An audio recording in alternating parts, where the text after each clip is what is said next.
If you buy something from a Verge link, Vox Media may earn a commission. See our ethics statement. B. Host. Mobile, the MVNO owned by the Dish Network as a result of the Sprint T-Mobile merger, is in a tricky spot.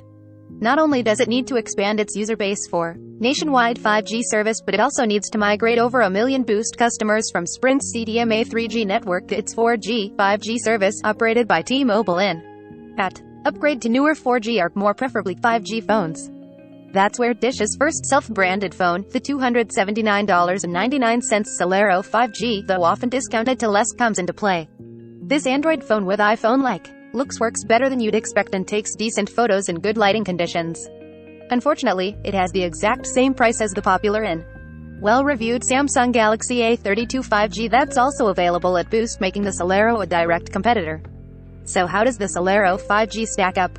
Boost Celero 5G. Verge score, 5.5. Good stuff. Bad stuff. Buy for $139.99 from Boost Mobile. Buy for $99.99 from Walmart. Celero 5G design. Like T-Mobile's Revel V Plus 5G and into a computer, the phone is named WT Celero 5G.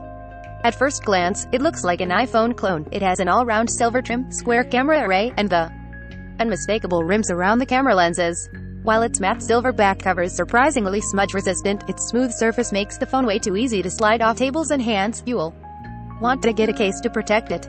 For a big phone, it measures 6.56 x 3 by 0.33 inch, 166.60 by 76.20 by 8.40 millimeters. The Celero's all-plastic body and beveled edges make it comfortable to hold, and it's not too heavy either. The power button and integrated fingerprint sensor on the Celero are too low and too recessed to use easily. However, as a result, it takes an extra second to unlock the phone with the fingerprint sensor, because I'm usually fumbling for the power button. Celero 5G performance. The Celero 5G's screen is big but dim. You need to set the screen brightness to around 100% to use it comfortably indoors. You'll be squinting at this screen outdoors. It has a large 6.5-inch LCD display that is only 720p in resolution, which means high-resolution photos and videos won't look the sharpest here. For a sub-$300 phone using the fast mid-range SoC, MediaTek Dimensity 700 processor and 4GB RAM for support, the Celero 5G can handle basic tasks without any significant lag. I was able to cycle between my many open tabs and apps quickly and could even play a YouTube video while I read an article.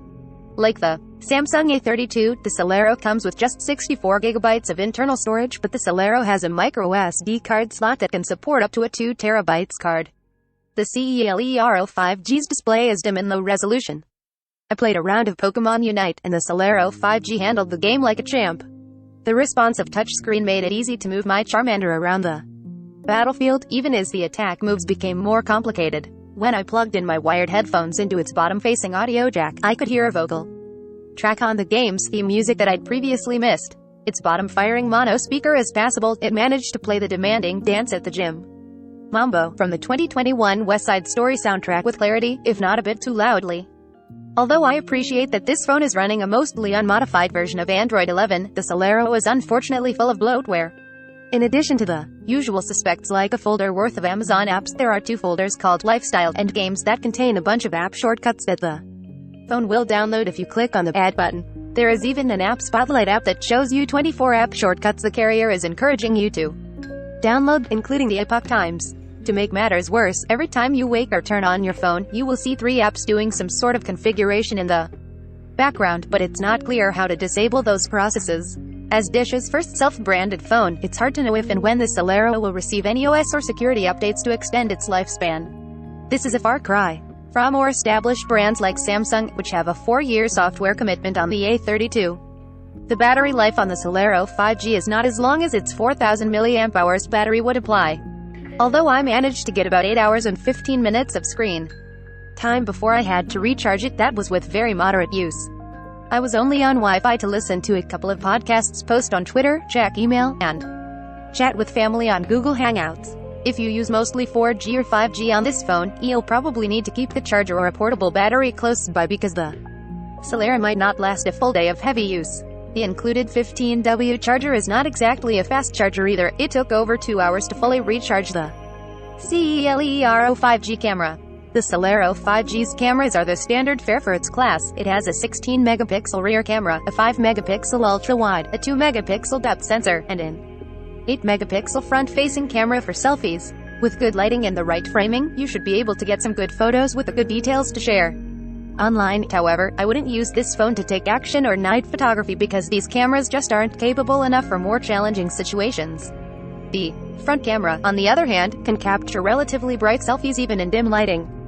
Like other budget phones, the Celero's ultra-wide photos tend to skew yellow, especially when you compare a photo taken with the main camera of the same scene. Whether I take outdoor holiday decoration photos or indoors inside a diner, the ultra-wide camera has a knack for inexplicably boosting the yellow grid view. Worst of all, the Celero's camera app is annoying to use. It can take an extra second to switch between the main and the ultra-wide cameras or different modes, which might be the difference between you getting or missing the shot. It also takes about 2 seconds to process a live focus shot, so you'll need a steady hand and patience when using this mode. When I tried to take a photo that happened to have a QR code, the app kept asking me if I wanted to visit that website, even after I repeatedly tapped no. As much as I enjoyed the $279.99 Celero 5G for its iPhone-like looks and capable performance, I have a hard time recommending it over the same-priced Samsung Galaxy A32 5G. For the same money, the Samsung Galaxy A32 5G offers a bigger battery at 5,000 mAh, a better 48-megapixel main camera, C-band 5G compatibility, and 4 years of software support from Samsung. With the Celero, it's hard to know if it'll get software support like security updates, from whom and for how long, not to mention its smaller battery and less powerful cameras. Boost also offers the $249.99 Motorola Moto G Stylus 5G, which is $30 cheaper than the Celero, comes with double the internal storage at 128 GB, and also features a 48-megapixel camera. The best-in-class OnePlus Nord N200 5G is even cheaper at $239, and it includes a 1080p display with a 90Hz refresh rate. Though it's not clear if this unlocked phone will be compatible on Boost's network. I wish Boost would give the Celero 5G a permanent price cut like its current promotional price of $139.99 or lower. This would make it a whole lot easier to recommend the Celero despite its shortcomings: shorter battery life, more bloatware, untested brand. But without that significant discount, the Celero 5G is not your best bet at Boost. Photography by Gloria Sin, The Verge. Agree to continue, Boost Celero 5G. Every smart device now requires you to agree to a series of terms and conditions before you can use it, contracts that no one actually reads.